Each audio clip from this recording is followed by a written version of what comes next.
Bismillahirrahmanirrahim. Assalamualaikum warahmatullahi taala wabarakatuh. Selamat pagi dan salam kekeluargaan. Saya ucapkan kepada tuan-tuan dan puan-puan semua yang masih lagi setia bersama-sama dengan kami pada pagi ini. Dan sebelum kita memulakan program kita pada hari ini, pada pagi ini, mari kita sedekahkan Al-Fatihah kepada Allahyarham Syahizal Hafiz Norzali, Jururawat Klinik Subfertility Bahagian Reproduksi Manusia Ibu Pejabat LPPKN yang telah pergi meninggalkan kita pada petang semalam. Al-Fatihah.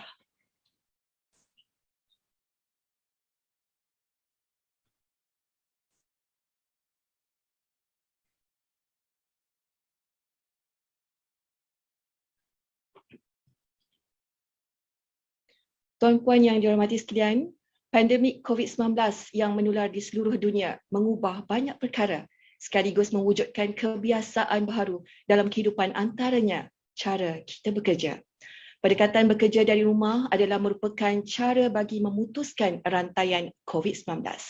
Dan biarpun bekerja daripada rumah, perlu pastikan pengurusan ergonomik sentiasa dalam keadaan baik untuk mengelakkan kesan kepada kesihatan yang boleh menjejaskan produktiviti. Tuan-puan yang dihormati sekalian, tanpa buang masa, program kita pada pagi ini akan diteruskan dengan sesi webinar dan kita akan bersama-sama dengan Yang Berusaha Encik Remy bin Mak Zain, Pakar Pengurusan Ergonomik Institut Keselamatan dan Kesihatan Pekerjaan Kebangsaan NIOSH. Topik beliau pada pagi ini adalah pendekatan ergonomik dalam norma baharu dan oleh itu mari kita bersama-sama dengan panel kita pada pagi ini. Assalamualaikum. Assalamualaikum Cik Remy. Waalaikumsalam Puan Saridah. Apa khabar pagi ni? Sihat ke? Alhamdulillah. Ya, walaupun kami sebenarnya dalam keadaan bersedia juga, tapi program pada pagi ini kita tetap teruskan untuk kita bersama-sama dengan para penonton semua dan kita bersama-sama dengan Encik Remy. Terima kasih banyak Encik Remy kerana sudi melapangkan masa dan tanpa masa saya kira saya serahkan program pada pagi ini kepada Encik Remy. Dipersilakan. Okey, terima kasih sekali lagi. Bismillahirrahmanirrahim. Assalamualaikum warahmatullahi wabarakatuh. Alhamdulillahirrabbilalamin. Wassalatu wassalamu ala asrafil anbiya wal mursalin wa ala alihi washabihi wasallim. Tuan-tuan yang saya muliakan, selamat datang ke sesi perkongsian kita pada hari ini. Saya difahamkan ini merupakan hari ketiga program hari sambutan Hari Keselamatan dan Kesihatan Pekerjaan yang dianjurkan oleh Biro Keselamatan dan Teknikal LPPKN bahagian pengurusan. Saya nak mengucapkan syabas dan tahniah kepada ahli jawatankuasa dan juga terima kasih kerana menjemput saya bagi mewakili pihak NIOSH untuk berkongsi sedikit daripada ilmu Allah Ta'ala ni untuk kebaikan kita bersama. Hari ini 19 Zulhijjah 1442 Hijrah bersamaan 29 Julai dan merupakan hari ke-507 kita berada dalam PKP ya. Okey. Terima kasih pada yang ada. Saya memantau juga dekat laman Facebook LPPKN. Saya memantau juga dekat ruangan chat Zoom ni. Jadi pada hari ini sebenarnya saya bekerja dengan 3 skrin ni. Saya nak ucapkan selamat datang pada yang ada dah masuk, Puan Izahim, Puan Fatih Yusnita, Ustaz Ali Mansur, Cik Wan Schmidt, Cik Muhammad Nur Ikhwan dan lain-lain lah, insyaAllah, dan bersama-sama juga kita, saya juga tumpang bersedih atas berita kehilangan kaki tangan LPPKN tadi, insyaAllah. Dalam keadaan sekarang ni memang kita semua agak tertekan. Untuk itu tuan-tuan, izinkan saya share presentation saya. Saya diminta untuk memberi topik berkaitan dengan pendekatan ergonomik di norma baru. Jadi, biar saya sharekan kejap ya.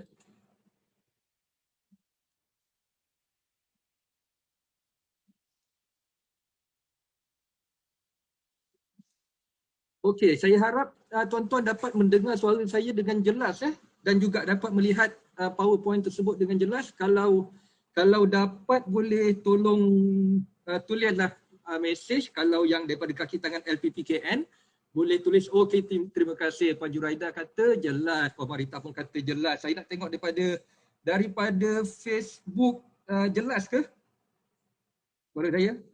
Okey, terima kasih Tuan Bahaki ya. Okey tuan-tuan. InsyaAllah pada hari ini sebenarnya kita nak berkongsi sedikit ilmu berkaitan dengan pendekatan ergonomik. Macam yang dikatakan tadi, saya daripada NIOSH. NIOSH ni sebenarnya Institut Keselamatan dan Kesihatan Pekerjaan Negara. Dan secara umumnya saya dah bertugas di NIOSH selama 21 tahun. Tahun ni alhamdulillah lah dah 21 tahun saya di NIOSH. Dan sekarang ni merupakan technical expert, pakar teknikal di bahagian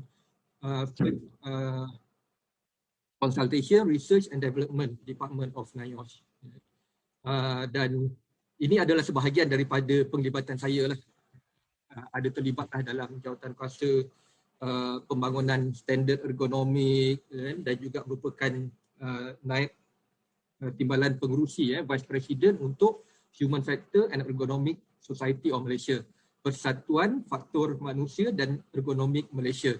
Dan saya juga terlibatlah, alhamdulillah diberi kesempatan untuk bersama-sama dengan rakan-rakan lain untuk membangunkan beberapa garis panduan berkaitan dengan ergonomik.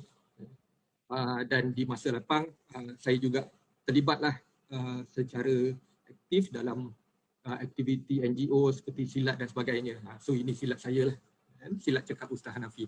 Okey, jadi tuan-tuan, sebut sedikit dalam tempoh masa 1 jam yang akan datang ni nak bercerita sedikit lah berkaitan dengan ergonomik. Apa yang kita maksudkan dengan ergonomik Okay. Macam dikatakan saya daripada NIOSH, jadi NIOSH ni adalah Institut Keselamatan dan Kesihatan Pekerjaan Negara, dan sebenarnya kita base di ibu pejabat kami adalah di Bandar Baru Bangi, tetapi kami juga ada pejabat-pejabat di seluruh negara. Tidaklah sampai pada setiap negeri, tapi ikut region lah, ikut wilayah. Dan perniagaan teras NIOSH secara umumnya ada 4, iaitu latihan, khidmat perundingan, penyelidikan dan juga pembangunan maklumat. Saya percaya ramai daripada rakan-rakan yang pernah dengar perkataan NIOSH dari segi apa itu NIOSH, tapi apa yang ini kita sebagai recap sahajalah. So kita buat aktiviti latihan, khidmat perundingan, penyelidikan dan juga penyebaran maklumat, insya-Allah.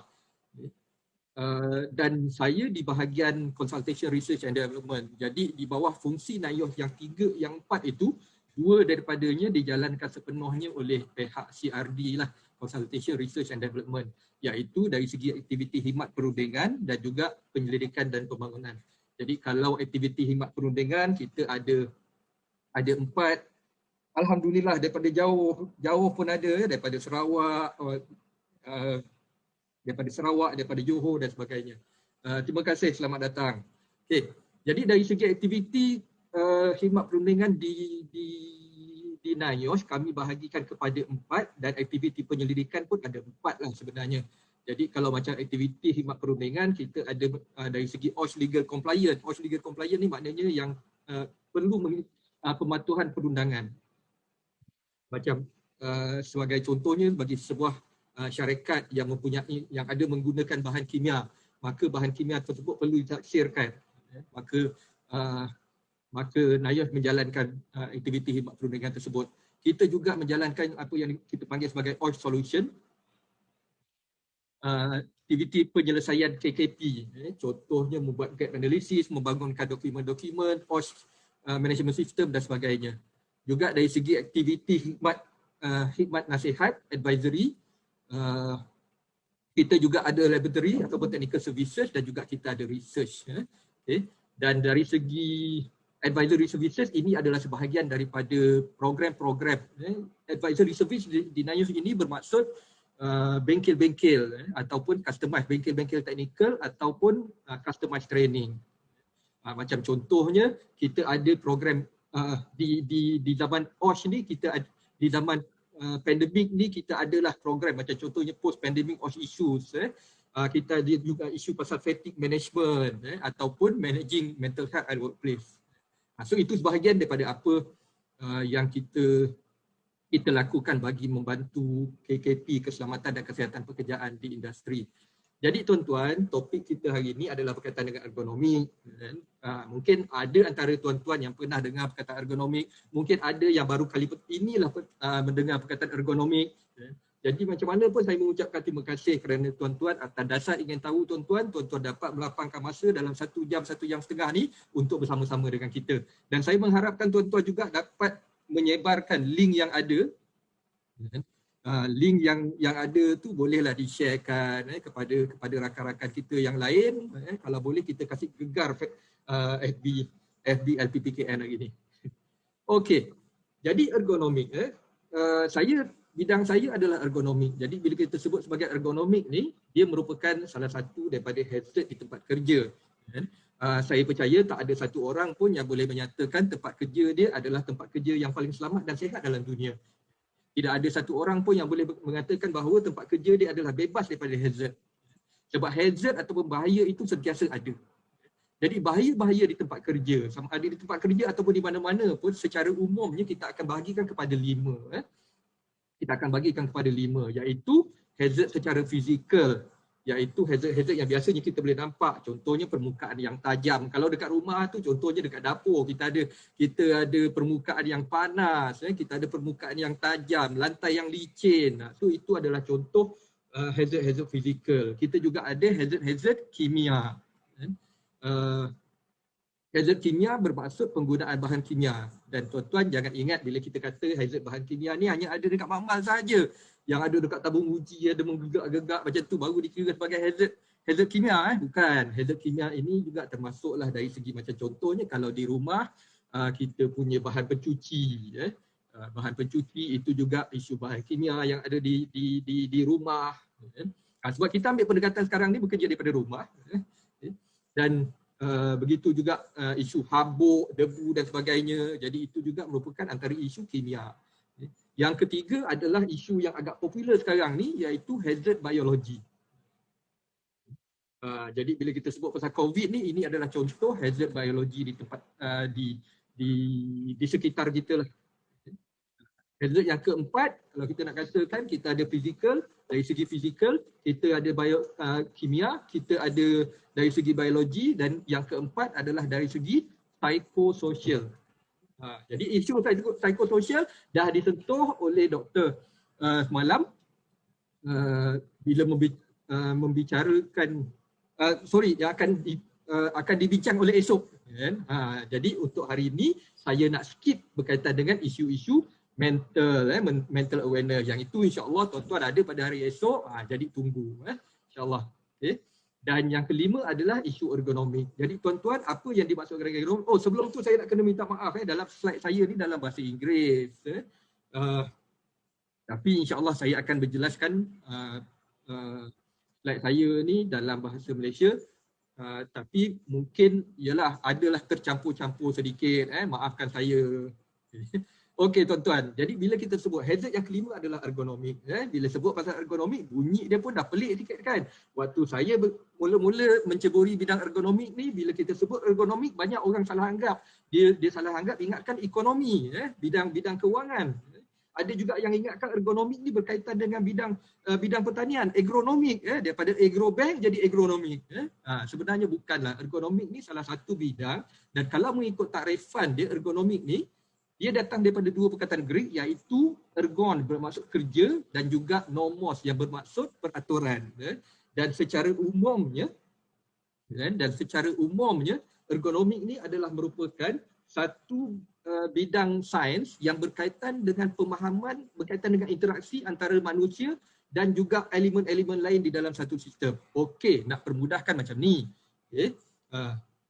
Kalau kita sebut pasal ergonomik ni, dia punya definisi dia agak panjang lah. Sebab ini adalah definisi rasmi yang dikeluarkan oleh IEA, International Ergonomic Association. Tetapi nak mudahkan, kalau kita tengok ergonomik itu apa, kalau tuan-tuan boleh ikutlah apa saya buat kan, tak apa, saya tak nampak pun tak apa kan. Tapi boleh buat sama-sama dengan saya. Okey.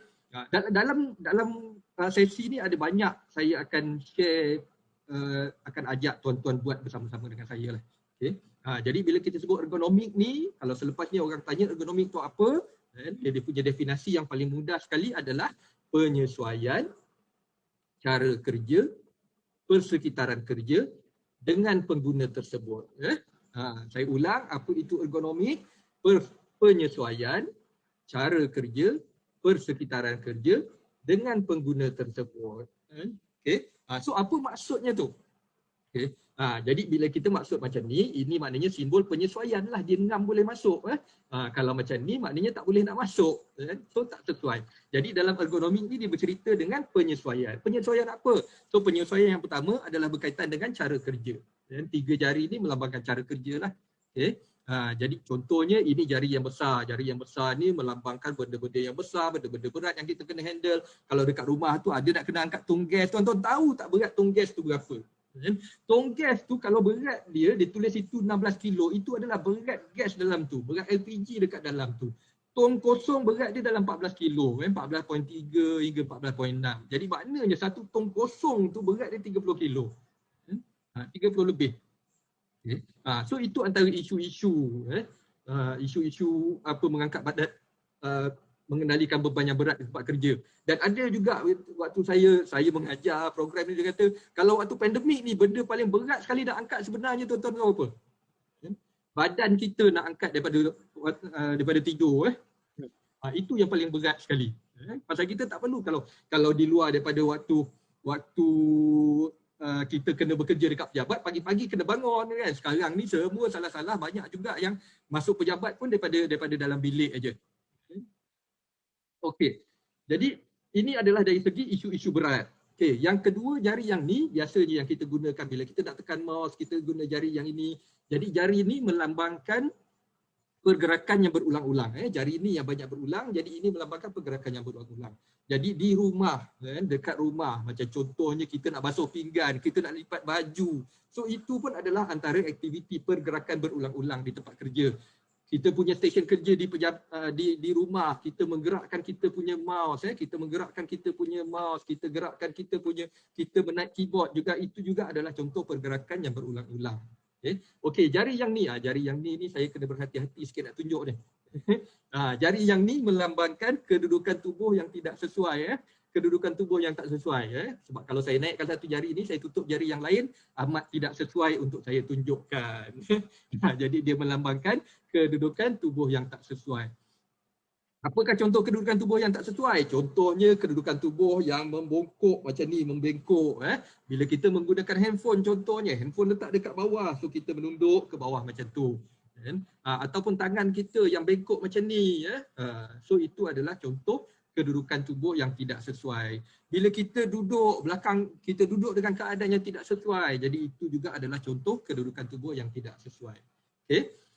Dan ini melambangkan dari segi apa yang kita panggil sebagai persekitaran kerja. Persekitaran kerja. Kalau kita tengok jari yang ini melambangkan cincin kan. Biasanya jari yang pakai cincin ni. Okay.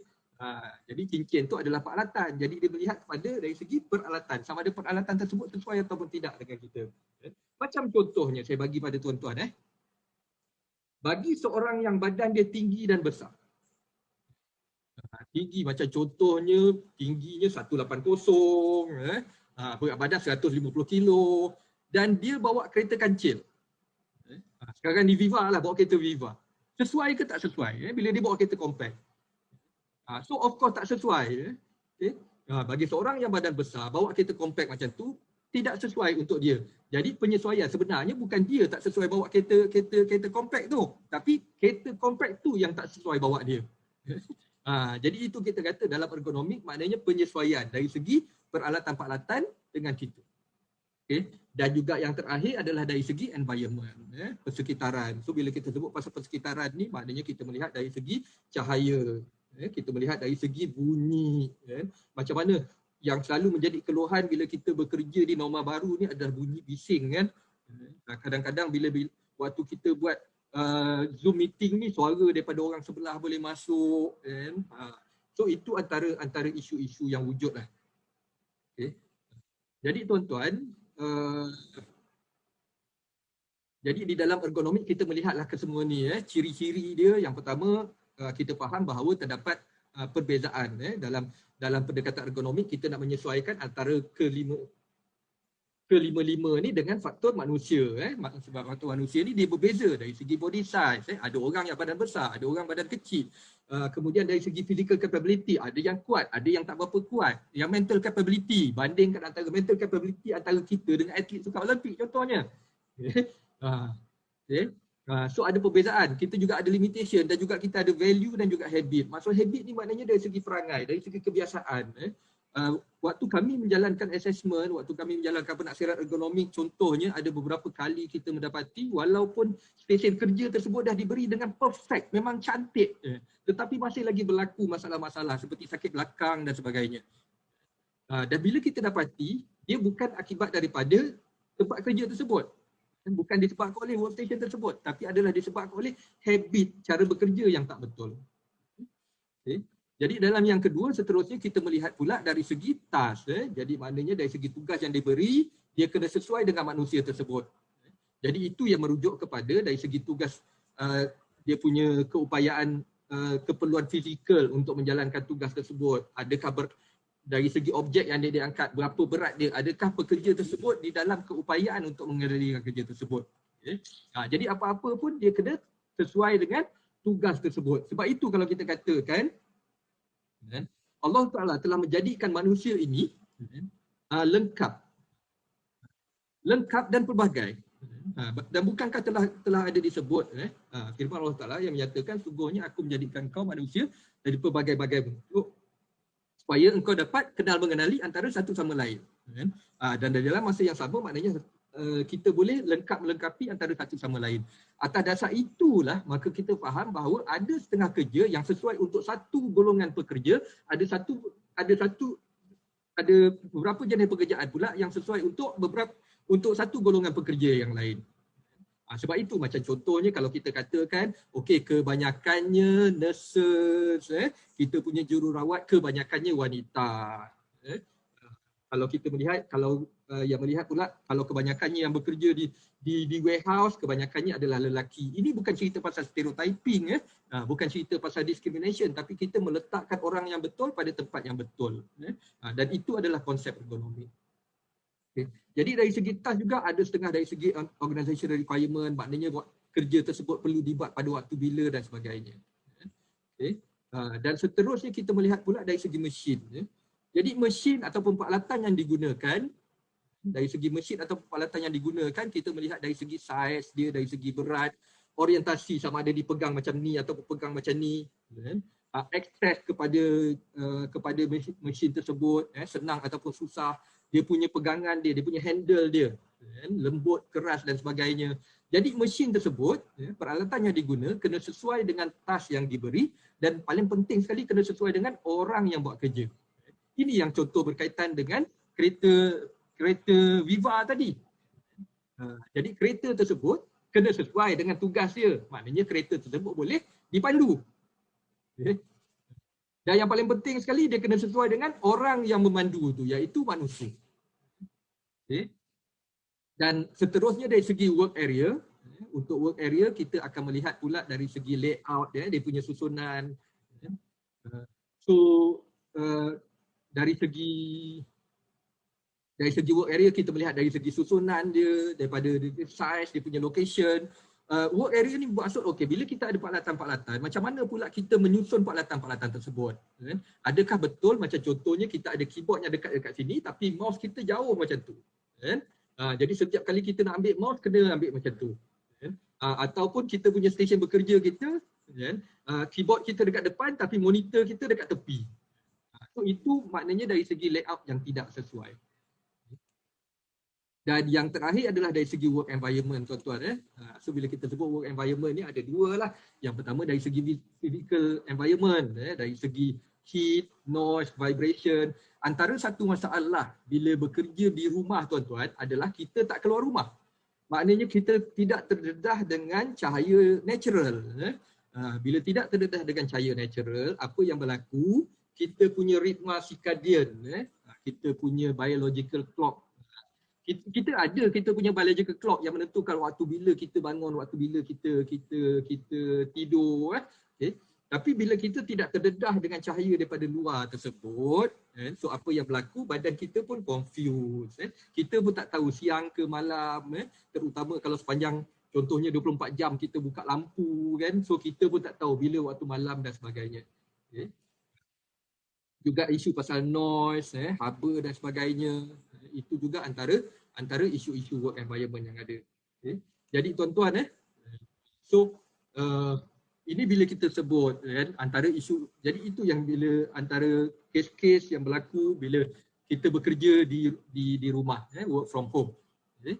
Macam contohnya, saya percaya ramai daripada kita waktu hari pertama kita ataupun minggu pertama kita mula bekerja dengan work from home, agak-agak berapa kita punya mood.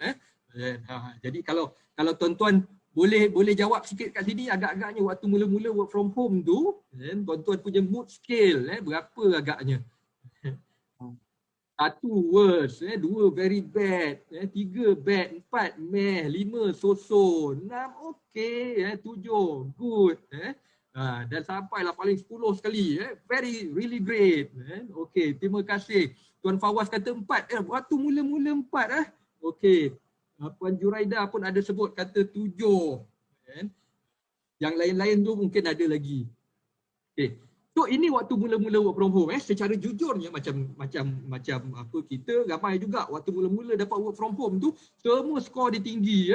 8, 9. Pasal apa? Best. Pasal apa? Bila bekerja daripada rumah ni, okey, jimat minyak kan. Okay, tak perlu bangun pagi-pagi untuk apa, bergerak ke tempat kerja kan. Dapat meluangkan masa dengan family kan. So kebanyakannya skor dia tinggi.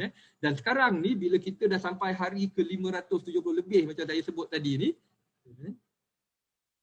agak-agaknya okey, terima kasih. Tuan Fawaz ada sebut skor dia kenapa 4 kan. Sebab mula-mula dulu kena berebut guna gadget dengan anak. Betul lah. Okay.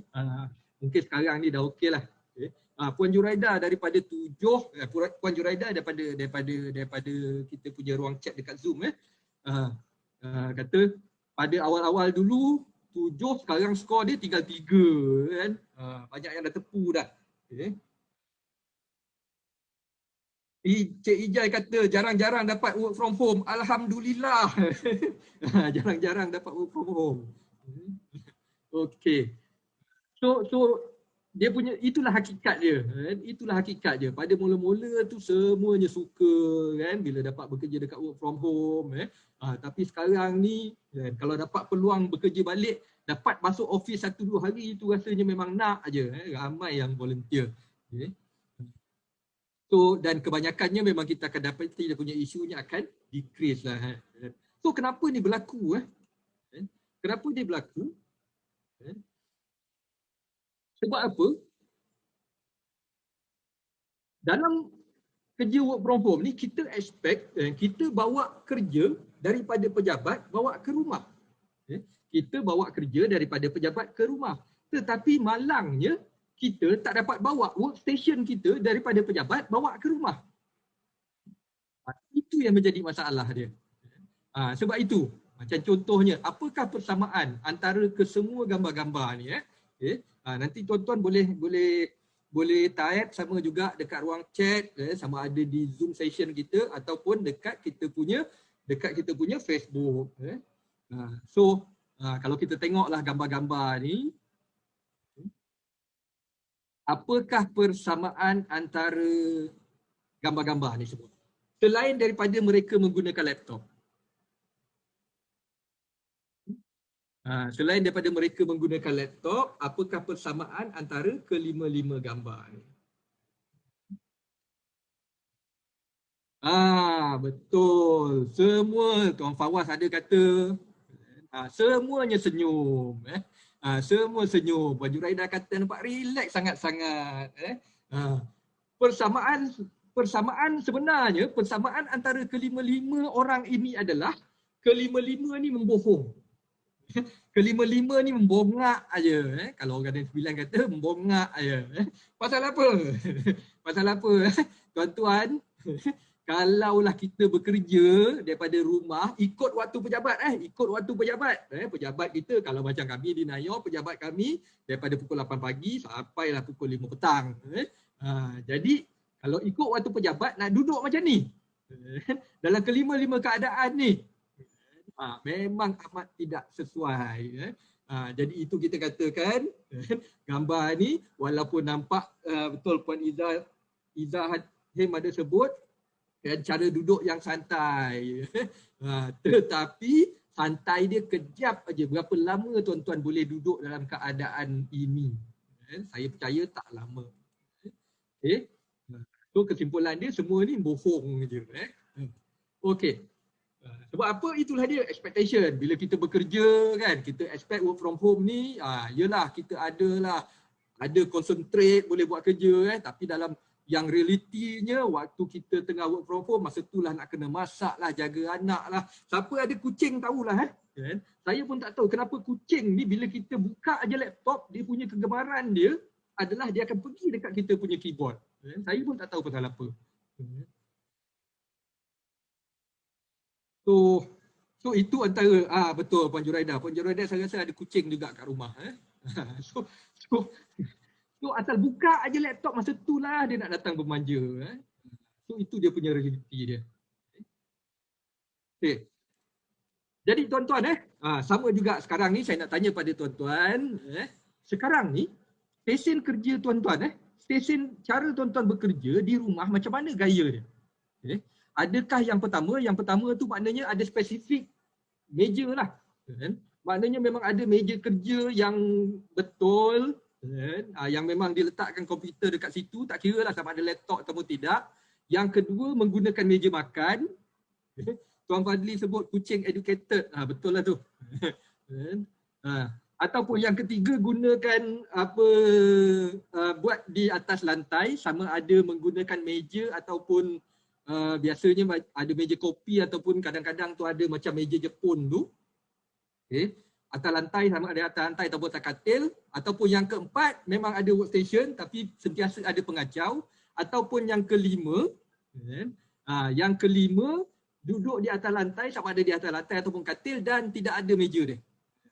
Terus bawah yang tu. Dan untuk kaki tangan LPPKN dan juga pendengar-pendengar dekat sini yang mendengar webinar ni,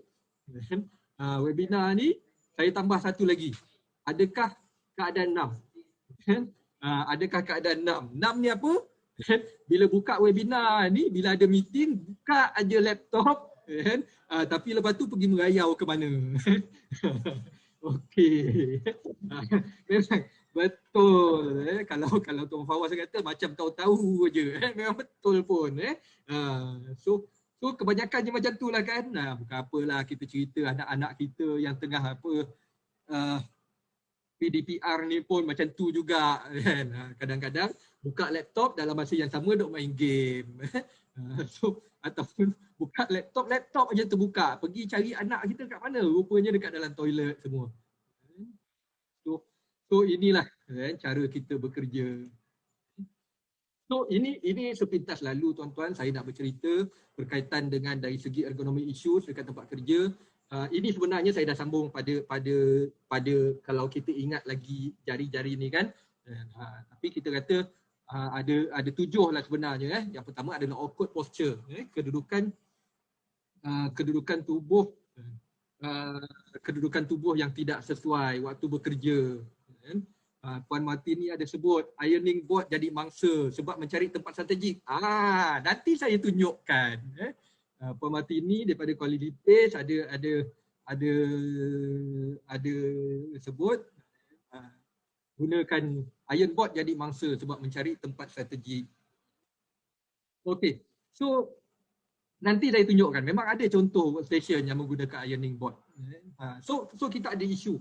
Bila kita sebut isu-isu ergonomik untuk bekerja di rumah dengan norma baru ni, maka kita ada isu-isu ni. Tapi tuan-tuan kena ingat bahawa isu-isu ni bukan sahaja di rumah, di mana-mana tempat pun ada. Kita bekerja dekat pejabat, kita bekerja dekat rumah, kita memandu, walaupun kita baring, kita tidur pun ada isu ni. Okay. Macam contohnya kita ada isu-isu awkward posture, kedudukan tubuh yang tidak sesuai. Kita ada forceful and sustained exertion, maknanya penggunaan tenaga yang berterusan ataupun penggunaan tenaga yang berlebihan. Kita ada juga repetitive motion, pergerakan yang berulang-ulang. Selain daripada itu, kita juga ada dari segi static posture, kedudukan tubuh yang pegon. Tuan-tuan, bila kita bekerja menggunakan komputer, so kita ada kedudukan tubuh yang pegon. Sama juga bila kita menggunakan pendekatan visual, maknanya bila kita melihat dari segi melihat skrin dan sebagainya, maka mata kita kita ada isu statik dekat situ lah. Boleh menyebabkan eye strain dan sebagainya. Maksud saya dekat sini, bila kita bekerja menggunakan display screen equipment pada tempoh masa yang lama, antara masalah yang boleh timbul adalah dari segi keletihan, ketidakselesaan pada bahagian mata. Ini disebabkan oleh dua benda lah biasanya. Yang pertama adalah cahaya yang tidak sesuai. Cahaya yang tidak sesuai daripada skrin yang masuk kepada mata kita ataupun biasan masuk pada mata kita. Dan yang kedua adalah disebabkan oleh bila kita menggunakan kerja-kerja visual, maka kita kurang kelip mata. Kita kurang kelip mata. Dan bila kita kurang kelip mata, jadi mata kita akan kering. Kita kelip mata ni tujuan dia adalah untuk sebagai wiper, dia basuh kita punya biji mata ni. Bila kita kurang kelip mata akibat daripada kerja-kerja visual, maka mata kita akan jadi kering. So sebab memang satu fakta, biasanya kalau secara normal orang akan kelip mata 15 kali seminit. Dan tapi untuk orang yang buat kerja-kerja visual, dia akan kelip mata lebih kurang 4 kali seminit aja. Maknanya 1/4 daripada yang sepatutnya. Jadi mata kita akan jadi kering. So kita ada juga isu dari segi contact stress, vibration dan juga ada environmental factor. Okay. So isu lighting tadi masuk bawah faktor persekitaran lah. Jadi selepas kita bercerita berkaitan dengan masalah sekarang ni, dalam masa 20 minit yang seterus ni, saya nak bercerita pula berkaitan dengan tips untuk menyediakan stesen kerja kita. Macam mana untuk kita bekerja dengan norma baru dengan pendekatan ergonomik. Sebab hakikatnya kita sentiasa boleh menjadikan persekitaran kita ergonomik. Tidak kisah bila walaupun orang kata benda-benda ergonomik ni mahal, sebenarnya ada banyak. Kita memang ada yang kita panggil sebagai high cost solution, ada juga yang low cost solution, tetapi ada banyak juga yang kita panggil sebagai no cost solution. Okey. So jadi 7 tip. Okey, tip yang pertama. Tip yang pertama, tuan-tuan perlu ada dedicated area for work from home. Ini amat penting. Tuan-tuan perlu ada dedicated area for work from home. Ada tempat kerja yang khusus yang kita akan dedikasikan untuk aktiviti-aktiviti work from home ni. Kenapa benda ni perlu? Sekiranya tuan-tuan tidak menyediakan satu sudut atau ruang yang tetap, maka kita akan mendapati beberapa masalah. Beberapa masalah, contohnya kita susah nak invest. Sebab bila kita, macam contohnya kita kejap-kejap buat dekat katil, kejap-kejap kita buat dekat meja makan, kejap-kejap kita buat dalam kereta, kejap-kejap kita buat dekat dapur. Jadi tuan-tuan takkan invest. Tak adalah nak beli meja yang sesuai sikit, pasal tempatnya berbeza-beza. Tapi kalau memang kita dah katakan okey, kalau untuk work from home ni dekat sinilah saya akan buat kerja, maka tuan-tuan tak rugi, tuan-tuan tak takut dan tak terasa rugi untuk mengeluarkan pelaburan sikit untuk kesihatan diri sendiri. Okey, sebab apa? Dari segi pelaburan tersebut, kegunaan dia bukan saja untuk kerja-kerja pejabat sahaja. Lepas ni anak-anak kita nak menggunakan stesen kerja kita tu pun boleh, tak ada masalah. Dan yang kedua juga dari segi gangguan. Kalau kejap-kejap buat dekat meja makan, lepas tu bila waktu meja makan dah payah nak kena pergi cari tempat lain. So dedicated area from home. Tuan-tuan, ini macam contohnya. Ini tempat-tempat kerja kami lah.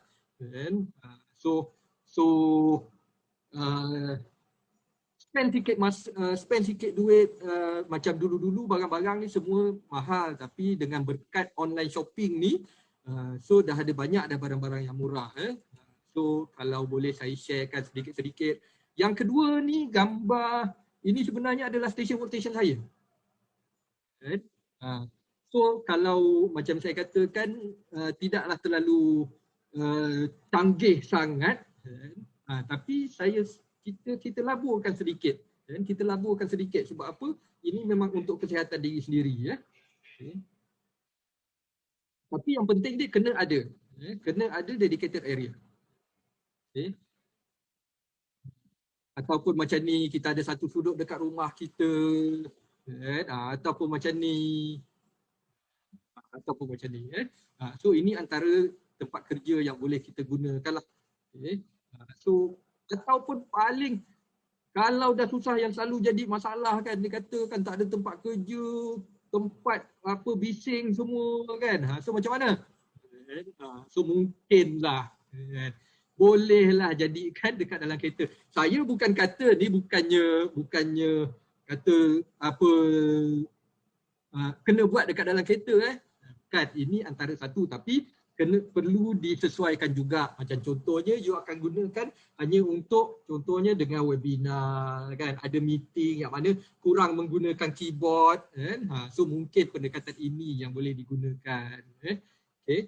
Tapi kalau untuk kerja-kerja menaip dan sebagainya Puan Juraida kata takkan 8 pagi 5 petang duduk dalam kereta. Betul lah tu kan. So ini kalau kejap-kejap lah kan. Biasanya kalau dalam keadaan anak dah ramai, perlukan tempat yang tersembunyi sikit. So bolehlah lari kejap masuk dalam kereta kan. Tapi ini yang berlaku sebenarnya sekiranya kita tidak menyediakan dedicated area. Sampai terpaksa pergi cari dalam kereta, kejap pergi dalam tandas. So ini yang kita tak nak lah. Okay, so itu tip yang pertama tadi. Okay, tip yang kedua, tuan-tuan perlu adjust ketinggian stesen kerja kita supaya kita dapat maintain kita punya posture tubuh yang sesuai. Jadi apa yang kita maksud posture tubuh yang sesuai? Okay. Macam maksud posture tubuh yang sesuai ni, kedudukan tubuh yang sesuai ni adalah kedudukan tubuh badan kita yang berada dalam keadaan relax, dalam keadaan rehat. Macam contohnya untuk leher kita lah contohnya, di manakah yang kita katakan sebagai posture tubuh yang neutral. Okay.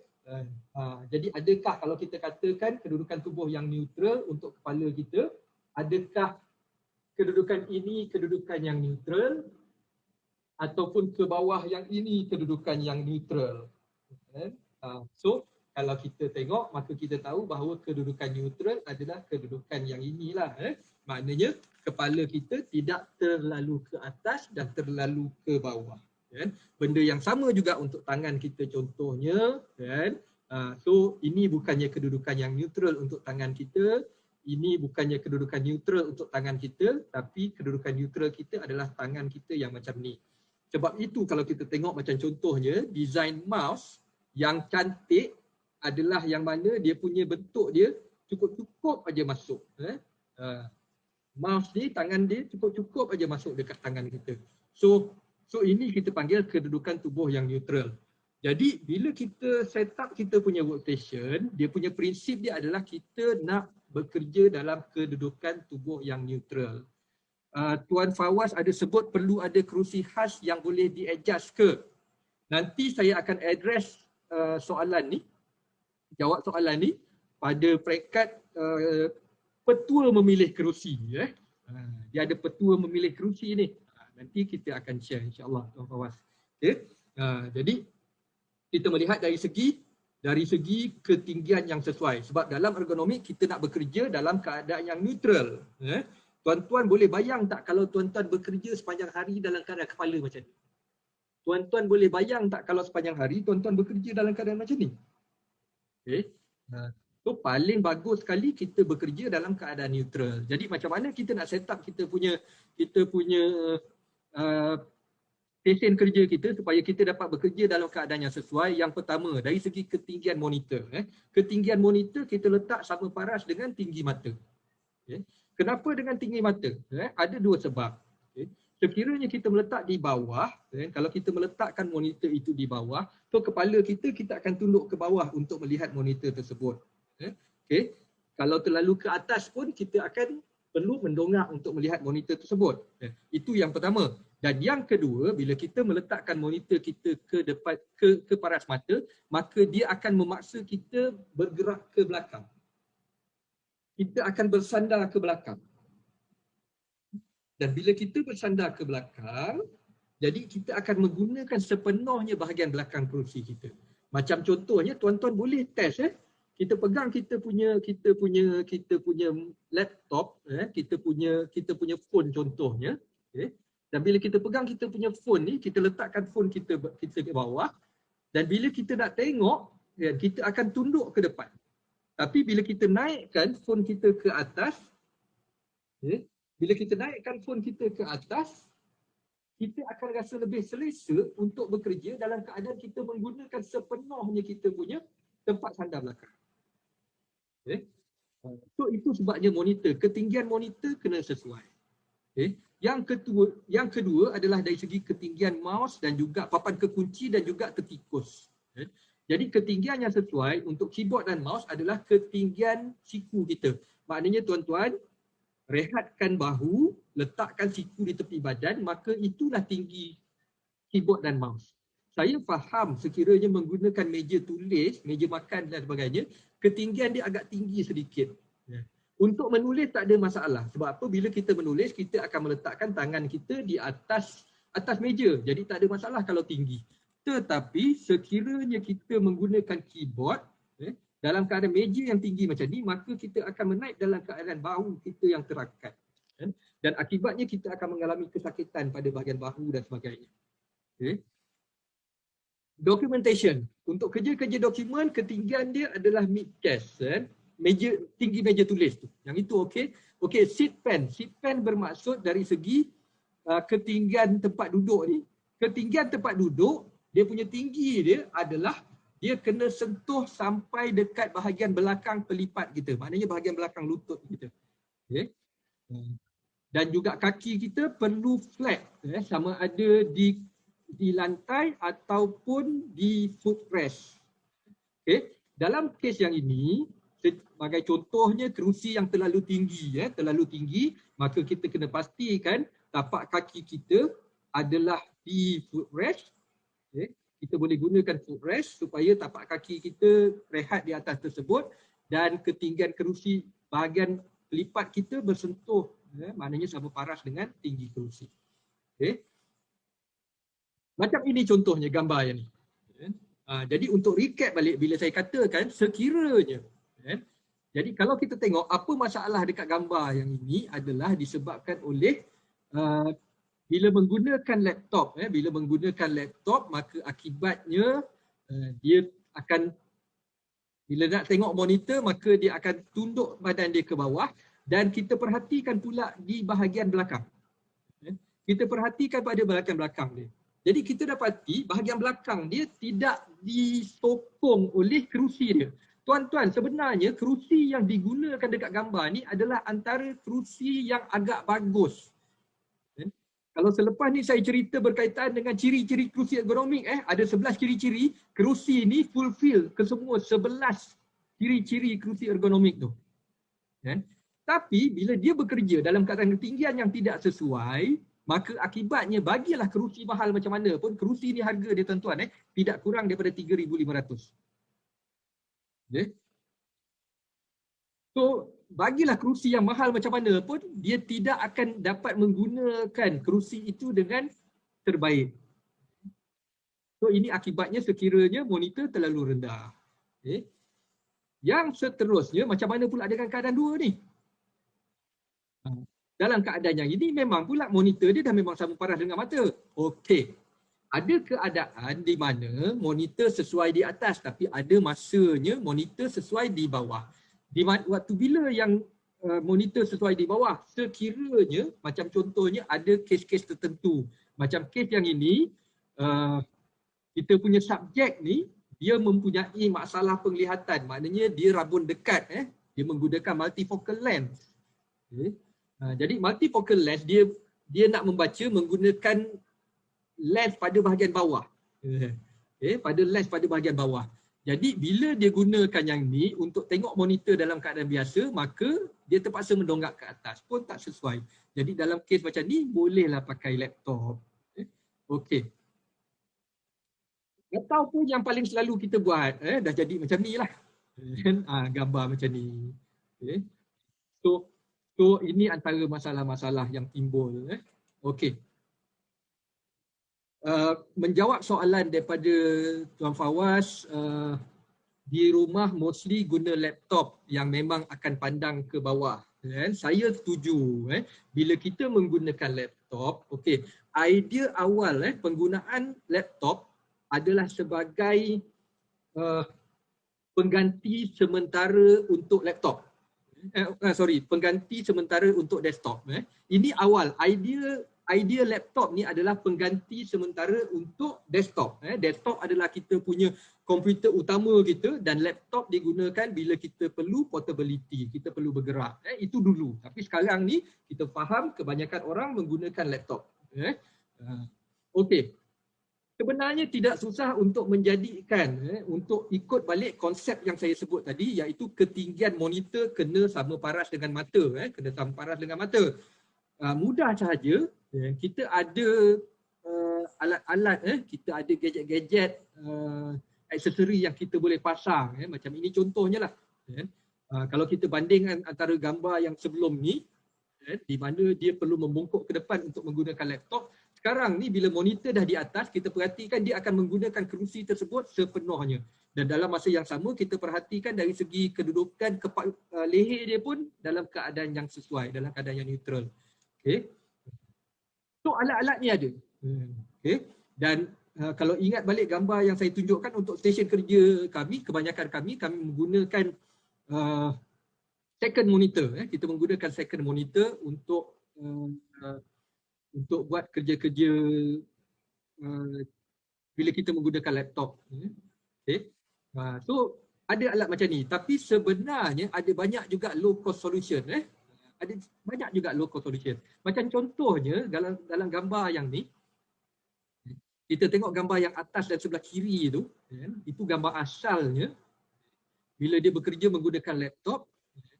Dan kita perhatikan lehernya yang selalu kena tunduk ke bawah, mengakibatkan sakit tengkuk, sakit leher, sakit bahu dan sebagainya. Jadi untuk mengatasi masalah ni kita gunakan benda-benda simple. Kita ada kotak, dekat rumah kita ada kotak.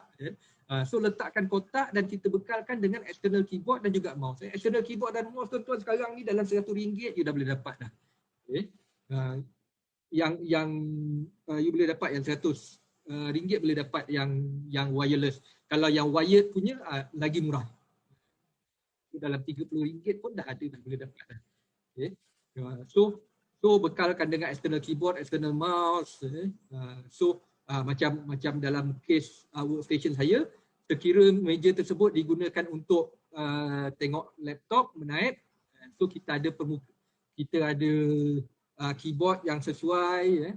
Dan sekiranya diperlukan untuk menulis, saya boleh tutupkan keyboard ni, keyboard tray ni, boleh masukkan laptop di bawah kita panggil sebagai monitorizer ni, dan kita boleh menggunakan meja tu untuk buat kerja-kerja menulis, mencatat dan sebagainya.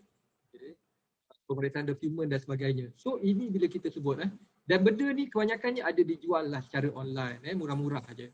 Okay.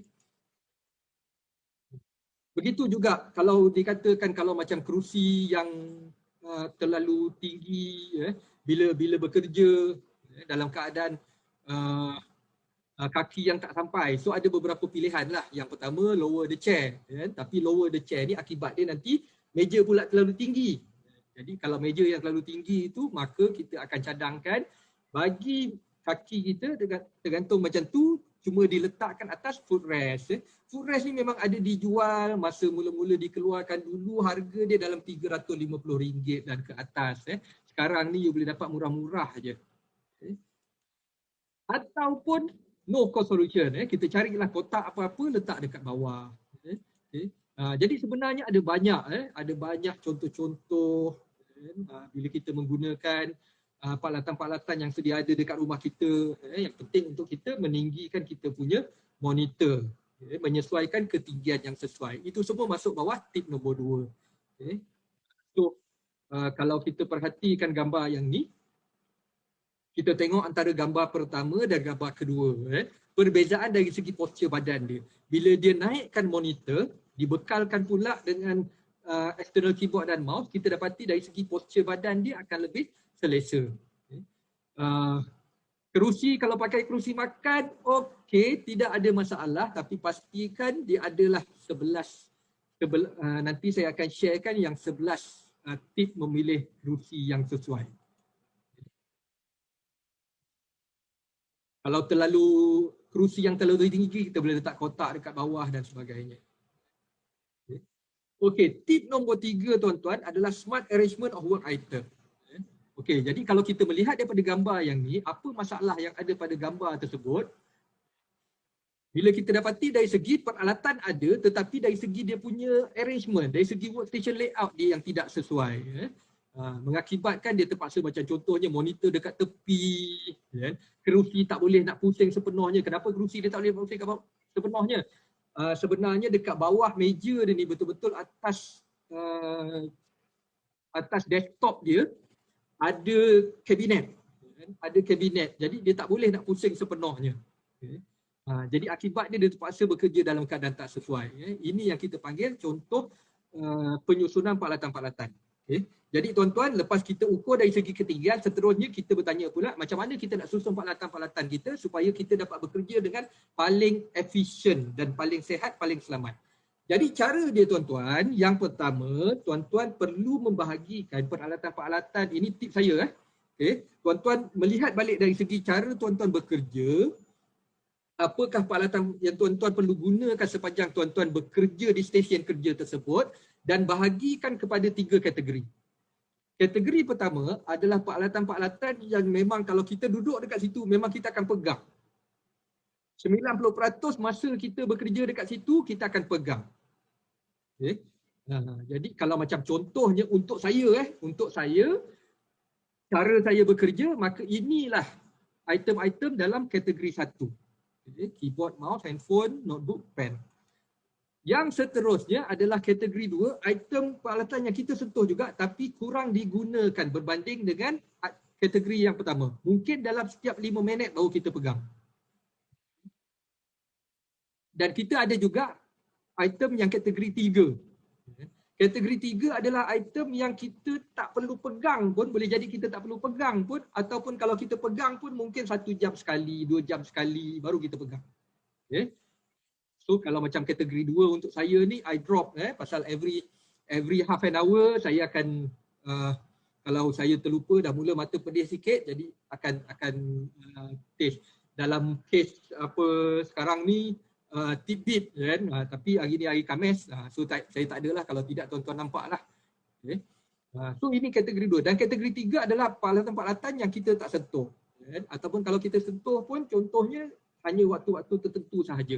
Contohnya reference material, kita punya tempat simpanan bahan rujukan kita, so biar jauh. Monitor kita kalau bukan jadi touchscreen, so biar jauh. Printer biar jauh.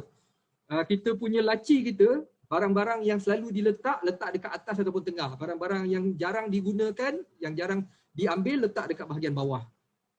Gambar family untuk tengok aje. Dia bukannya untuk dipegang. Ini kalau setiap 5 minit nak kena pegang gambar family, itu dah kemaruk sangatlah.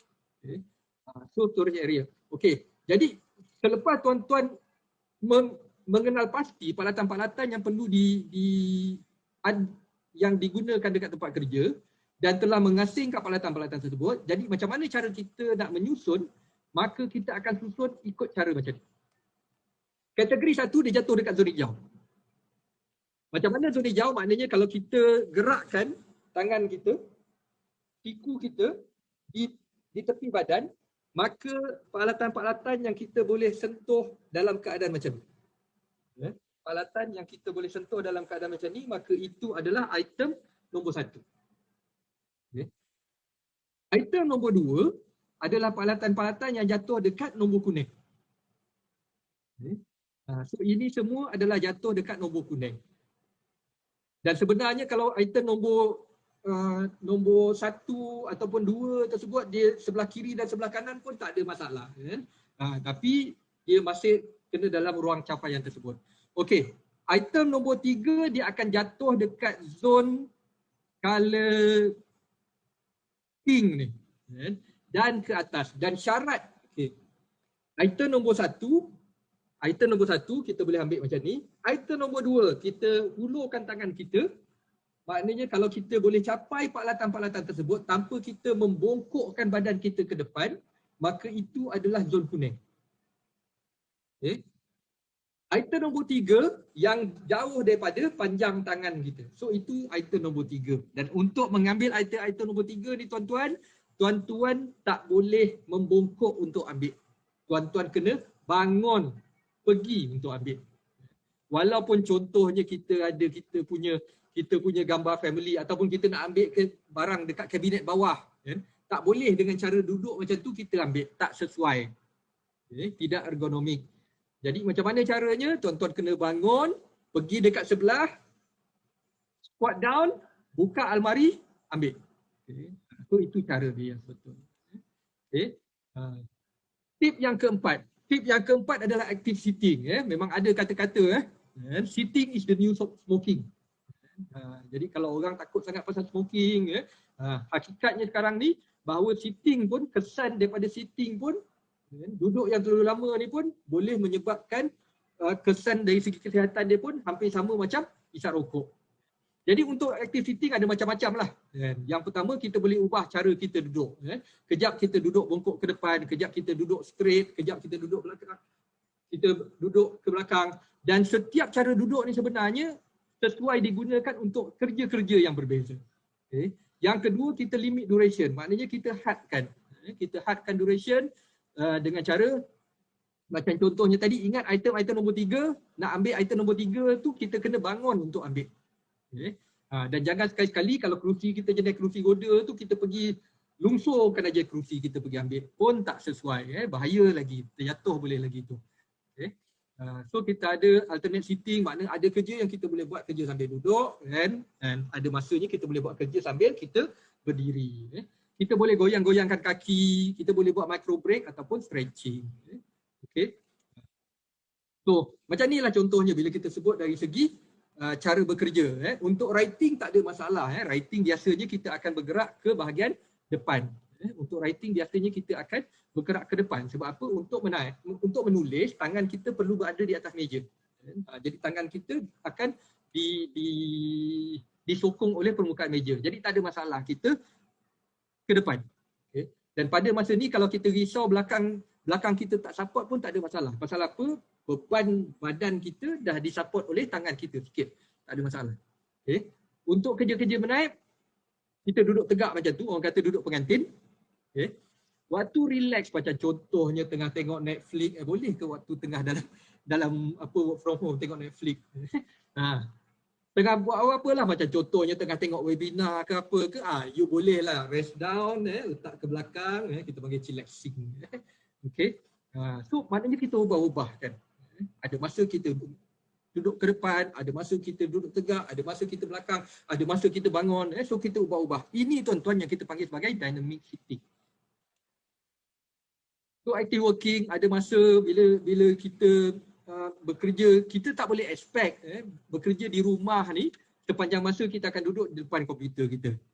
Dan sebenarnya kita tak boleh expect pun kalau bekerja dekat pejabat sepanjang masa kita bekerja dekat depan komputer kita. Okay. So ada masa macam contohnya bila nak menjawab telefon, you bangun, you jalan lah. Ada kerja-kerja yang boleh dibuat sebagai berdiri dan sebagainya. Okay. So ini tadi. Tadi Puan Martini ada sebutkan ironing board jadi mangsa kan, jadi meja kerja anak-anak kan. So yang ni. Tapi dia punya idea ni bagus. Maknanya meja kerja dia kalau untuk boleh dibuat untuk berdiri dan juga untuk waktu duduk. So kalau nak duduk dia akan rendahkan ironing board tu, jadi boleh buat kerja sambil duduk. Dah lama duduk dia naikkan ironing board supaya jadi tinggi. Kalau tak ambil yang ni lah. So yang ni pun ada. Jadi mahal punya ni. Okay. So kita ada micro breaks, tuan-tuan, micro break ada macam-macam lah. Okay. Dan sebenarnya sambil kita bekerja pun kita boleh buat aktiviti-aktiviti. Tangan kita sebelah tengah menaip, so tangan sebelah lagi you can do stretching, boleh buat stretching. Sambil kita menaip kaki kita boleh goyang-goyangkan. Kita panggil sebagai foot fidget. Kita goyang-goyangkan kaki kita. Okay. So sambil kita menaip, so kita boleh buat stretching. So itu semua adalah dari segi stretching, micro break dan sebagainya. Sambil dan sebenarnya ada beberapa app dipanggil sebagai stretch reminder, break reminder dan sebagainya. You boleh install dekat you punya komputer, boleh install dekat kita punya telefon, dan dia akan remind bila masa setiap 45 minit contohnya, atau setiap 25 minit dia akan bagi peringatan pada kita untuk stop kejap atau berhenti.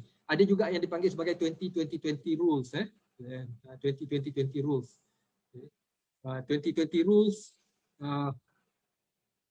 kalau apa 20-20 rule maknanya bila kita bekerja menggunakan komputer, setiap 20 minit kita berhenti selama 20 saat untuk melihat sesuatu benda yang 20 kaki jarak jauh dia.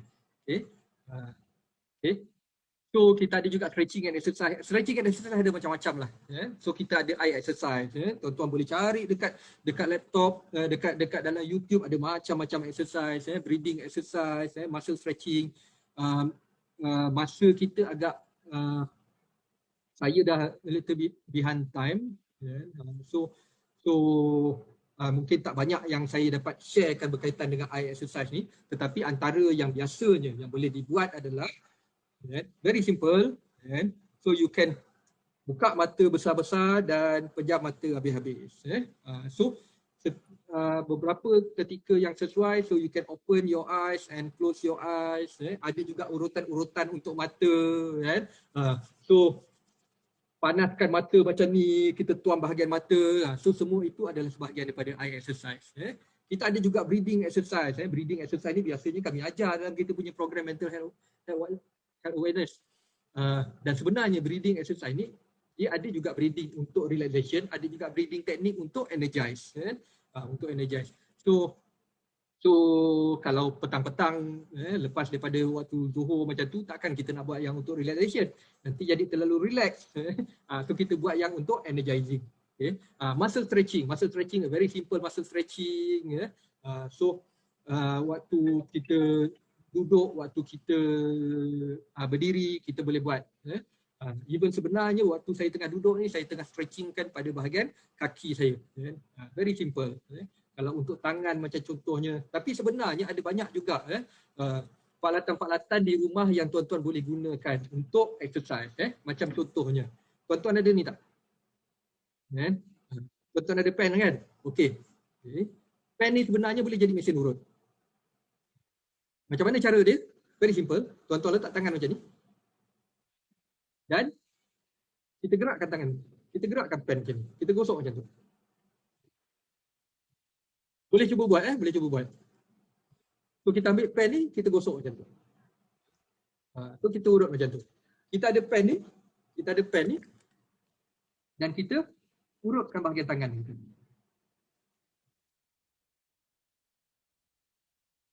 So kita boleh urut macam ni. So ini bila kita katakan dari segi peralatan-peralatan yang kita boleh guna. Tuan-tuan ada kertas. Kalau tuan-tuan ada kertas ni, nak buang kertas jangan buang macam tu. Apa yang kita buat? Kita renyokkan kertas ni. Dan sekarang ni kertas ni dah boleh jadi exercise ball ataupun stress ball. Dah jadi stress ball. Tuan-tuan tahu kadang-kadang ada yang dibagi macam getah kan. Bola getah tu, jadi kalau stres tu genggam macam tu. Sebenarnya itu bagus. Peralatan yang bagus boleh digunakan untuk exercise pada bahagian tangan. Tapi kalau benda tu tak ada, tak apa. Kita ada kertas biji macam ni, kita bulatkan jadi bola dan kita boleh genggam. Jadi sebagai exercise. Jadi samalah juga dari segi muscle stretching dan sebagainya. So tip yang kelima, Tip yang kelima adalah maintain comfortable environment. Jadi untuk maintain comfortable environment tu, maintain comfortable environment dari segi persekitaran yang sesuai. Okay, jadi memanglah kalau kita melihat ini dari segi dia punya requirement. Kalau untuk kerja-kerja di pejabat ni dekat menggunakan komputer ni, yang sesuai adalah dalam 500 lux. Tapi perlu juga tengok dari segi silau. Kadang-kadang orang duduk depan kita kan silau dahi sampai masuk dekat kita, contohnya lah. Jadi itu antara isu silau. Okay. Dan juga screen legibility. Okey tuan-tuan, bila bekerja menggunakan komputer dan sebagainya, paparan tersebut amat penting. Macam contohnya ada setengah orang yang menggunakan buat presentation dengan contoh font hijau, background kuning sampai tak nampak. Jadi ataupun menggunakan font yang terlalu kecil sampai bila kita nak tengok pun kena macam tu je baru nampak. So ini akan menyebabkan eye stress. Dari segi suhu yang sesuai antara 20 ke 26 degree. Dari segi ventilation, relative humidity dan juga dari segi noise. Kadang-kadang memang ada yang dipanggil sebagai white noise. White noise maknanya kita ada bunyi latar belakang yang untuk menutup bunyi bising yang lain. Sebab itu ada setengah orang kalau dia nak bekerja, dia perlukan concentration, dia akan pasangkan, dia akan pakai earphone dia dan dia akan pasang lagu-lagu yang slow macam tu. Tujuan dia pasal dia nak tutup bunyi-bunyi yang lain. Kadang-kadang pun bila kita bergaduh laki bini pun macam tu juga kan. Bila bergaduh laki bini, so pasang earphone, buka lagu. Nak menutup bunyi-bunyi yang tak dikehendaki. By definition, bunyi yang tak dikehendaki adalah bising lah. Okey. Yang keenam, yang ini kita kata kena berhati-hati dengan produk-produk pseudo ergonomik. Apa itu pseudo ergonomik? Maknanya produk ergonomik tipu-tipuan. Dunia tipu-tipu. Maksudnya dia overclaim, dia bagi tahu kata benda ni akan boleh menyelesaikan masalah satu dunia, dia boleh selesaikan, tapi sebenarnya tidak. Okay. Macam contohnya, ini adalah sebahagian daripada peralatan-peralatan yang ada. Tidaklah saya katakan kesemua itu tak sesuai. Ada yang okey, ada yang tak okey. Okey, macam contohnya, kerusi belajar, kerusi duduk. Kalau kita tengok contoh yang RM55 tu, viral promotion. Okey, yang ini memang ada banyak lah dekat masjid pun saya rasa ada banyak. Allah, dalam tak masjid.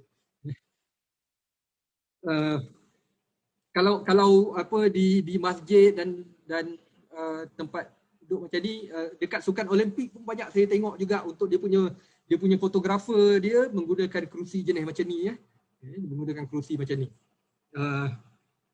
Sebab berbanding dengan kita duduk bersila terus bawah, maknanya badan kita akan membongkok ke depan. Bila menggunakan kerusi jenis macam ni, jadi kita boleh bersandar ke belakang sepenuhnya. Okey, bagus tapi tidak, of course tidaklah sesuai dalam masa yang lama. Disebabkan oleh bila kita duduk bersila ni terlalu lama, dia meletakkan tekanan pada bahagian lutut kita. Okay. Yang kedua, ada juga yang menggunakan exercise ball ni sebagai kerusi. Dan dia akan tunjuklah beberapa paper kan, beberapa website yang kata benda ni sesuai. Sebenarnya tidak kan. Dia claim bila menggunakan kerusi exercise ball ni dia akan train kita punya tulang belakang kita supaya lagi kuat, tapi sebenarnya tidak. Dia akan meletakkan tekanan pasal susah untuk kita maintain tulang belakang kita. Okey, yang ketiga, kerusi yang Prado ergonomik Malaysia ergonomic kneeling chair, digunakan perkataan ergonomik dekat situ. Okay. So ini pun sebenarnya antara kerusi yang in teori dia bunyinya macam bagus, tapi dari segi kepenggunaan dia tidak sesuai. Kenapa saya tahu? Pasal apa? Kami dah beli kerusi ni. Dan kita beli dan kita dah test. Dan kita dah test beberapa lah yang ada dekat sini.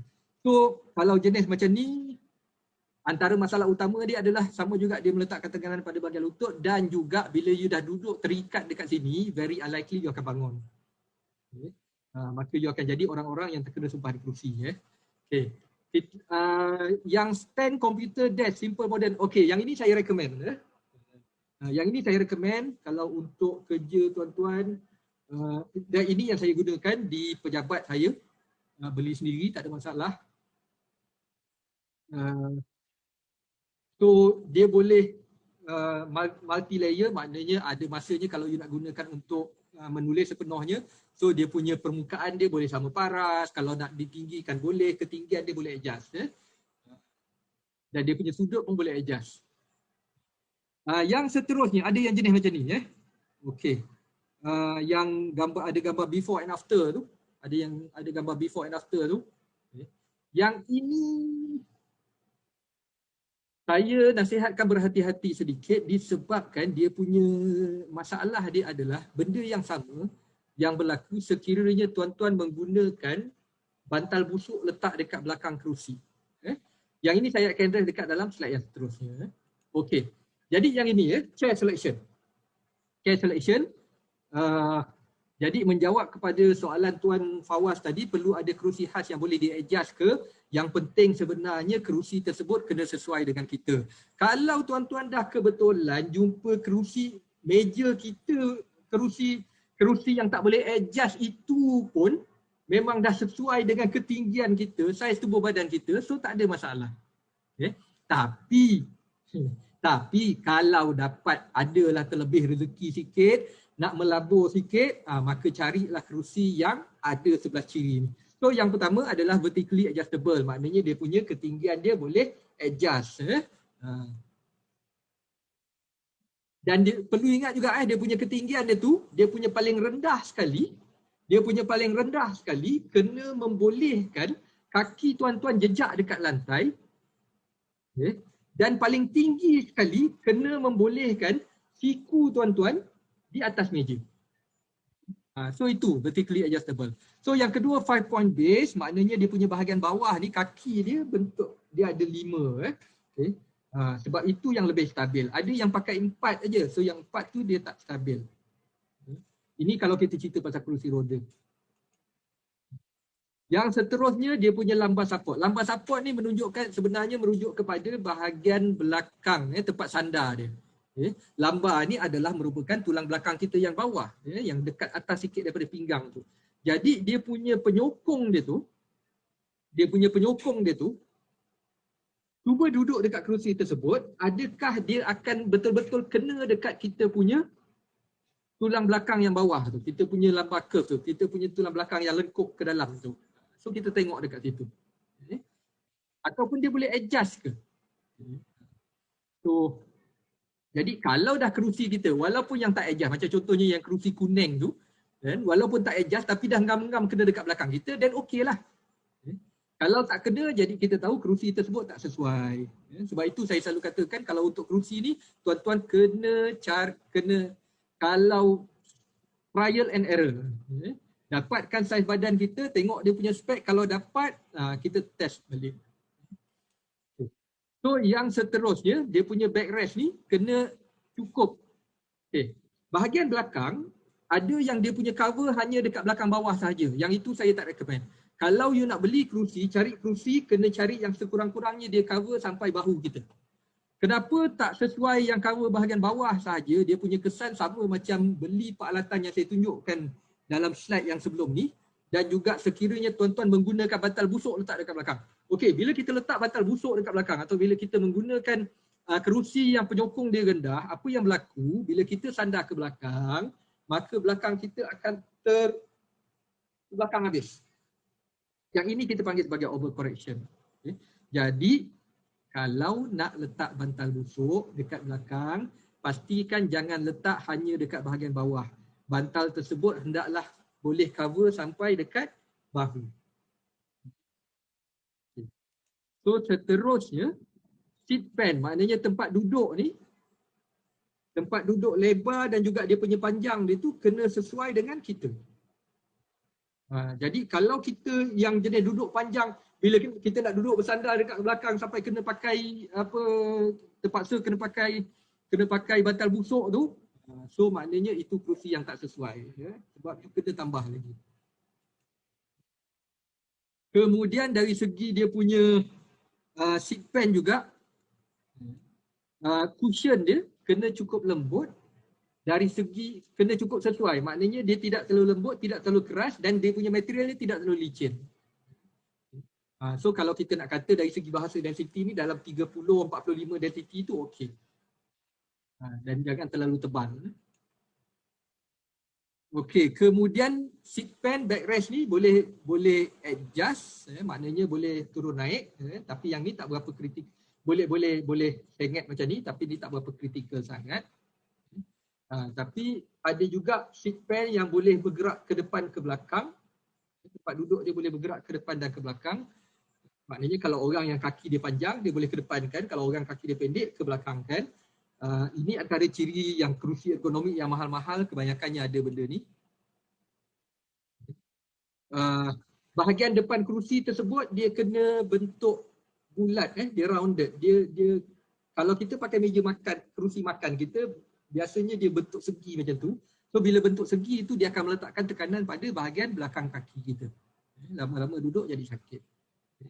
Dan kita ada juga dari segi armrest yang kena sesuai dengan ketinggian. Forearm dan juga armrest tersebut tidak kacau. Sebab itu kalau macam contoh dekat kerusi merah yang ada dekat sini, ini kita panggil sebagai full armrest. Bila full armrest ni dia bagus, cuma masalah dia adalah bila kita nak tolak kerusi kita masuk bawah meja, kita nak bekerja rapat dengan meja, so armrest tersebut akan menghalang kerusi tersebut untuk bergerak lebih rapat ke dalam meja. Jadi kalau boleh kita cari yang half armrest. Half armrest macam contoh kerusi yang hitam tu. Ataupun kalau susah sangat tak payah armrest langsung. Okey. Tip yang ketujuh adalah seek references. Seek references ini very simple dekat Play Store. Saya Google lagi perkataan ergonomik. Maka ini adalah contoh app-app yang ada dekat dalam Play Store. So saya nak tarik perhatian tuan-tuan kepada 4 yang ni. Office ergonomik, home work office. So kedua-dua yang ni, dia ada banyak memberi maklumat berkaitan dengan cara bekerja, macam mana nak set up kita punya tempat kerja kita di rumah supaya kita dapat bekerja dalam keadaan yang lebih ergonomik. So home office ergonomik. So ini dua ni, office ergonomik dan home office ergonomik. Yang Apex AI Posture, yang app yang ini membolehkan tuan-tuan ambil gambar dan dia akan bagi tahu posture badan kita waktu kita bekerja tu okey ataupun tidak. Minta orang ambil gambar, so dia boleh, dan kita boleh access kita punya posture badan kita okey ke tidak, berpantukan daripada dia punya frame yang dia bagi tu.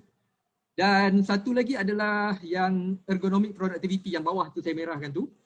So yang ini pun satu lagi app, dia dipanggil sebagai apa yang dia buat app ni, tapi dia kalau menggunakan handphone, bila kita menggunakan handphone ni, selepas daripada 25 minit bila kita bekerja, dia akan minta kita berhenti selama 5 minit. So dia akan keluar reminder untuk berhenti selama 5 minit, dia ada timer dia, lepas 5 minit sambung balik. Dan selepas 4 kali 25 minit, 5 minit rehat, 25 minit bekerja, 5 minit rehat, 25 minit bekerja, 5 minit rehat, 25 minit bekerja, dia akan suruh pula rehat lagi 15 minit. So dia reminder lah. Tapi ada setengah orang tak berapa suka lah all this stress break punya software, sebab kadang-kadang kita tengah concentrate buat kerja, tiba-tiba dia keluar kan. So masa, but it's a good thing lah. Dan saya janjikan juga dengan tuan-tuan 7 tip bekerja menggunakan telefon bimbit untuk tablet. Yang ini tuan-tuan boleh dapat daripada publikasi penerbitan kami yang kita di Human Factor Ergonomic Society of Malaysia. Kita ada menterjemah dokumen asal daripada Jepun, dan ada yang versi bahasa Malaysia, ada yang versi bahasa Inggeris. 7 panduan praktikal faktor manusia dan ergonomik bekerja pembelajaran daripada rumah menggunakan peranti tablet ataupun telefon pintar. Ini bila yang jenis guna tablet ataupun handphone. Okay. So Yang pertama, amalkan peraturan 2020. So yang ini kita dah sebut tadi, apa kita maksud dengan 2020. Yang kedua, duduk bersilih ganti. Yang ini pun kita dah sebut tadi. Ada masa kita buat kerja duduk, ada masa kita buat kerja sambil berdiri. Jangan jadi orang-orang yang terkena sumpahan kerusi. Sokong lengan yang menggunakan telefon biasa. Contoh macam ni. Biasanya bila kita bekerja menggunakan telefon, kita akan bekerja dalam keadaan macam ni. Tangan dekat bawah macam ni. So apa yang kita boleh buat, kita letak tangan kita di sini. So kita support tangan kita dan kita gunakan phone kita dalam keadaan macam ni. So ini contoh lah ya. Ini contoh dia, maknanya kita sokong, kita gunakan tangan. Kita boleh pasang pemegang seperti mana yang ada dekat dalam gambar ni. Kita juga gunakan orientasi landscape. Ini kalau untuk penggunaan tablet. Dan juga stop, drop and flop. Maknanya pada masa-masa tertentu, just tinggalkan kita punya phone, baring kejap, relax kejap and then sambung balik buat kerja. Dan juga kalau bila kita menggunakan tablet dalam tempoh masa yang lama, instead daripada kita menggunakan monitor touchscreen tersebut, so boleh pertimbangkan untuk spend sikit, belilah external keyboard. Okay. Menjawab soalan, Tuan Fadli ada komen di dalam ruang chat dekat dalam Zoom. Dia kata akibat work from home terpaksa beli gaming chair. Satu pelaburan yang bijak, dia mungkin mahal sedikit. Puan Juraida pun ada sebut, kata gaming chair mahal. Sebenarnya bergantung pada jenis kualiti dia. Gaming chair mahal, gaming chair memang mahal, tapi tengoklah, ada yang okey, dia sebenarnya bukan sangat berkira pasal mahal ataupun tidak, tapi bercerita berkaitan sama ada dia fulfill ataupun tidak ke 11 tip yang saya bagi tadi. Okay. Kemudian kena guna kerusi urut terus ni. Betul, sebenarnya tuan-tuan, tuan-tuan boleh menggunakan macam-macam peralatan. Sebenarnya tak perlu beli kerusi urut. Yang ini kalau saya cakap macam ni mungkin adalah pengeluar kerusi urut marah kat saya ni. Kita boleh jadikan apa-apa pun yang ada dekat kita ni sebagai kita punya mesin urut. Okay. So macam contohnya, macam tadi kita contohkan ada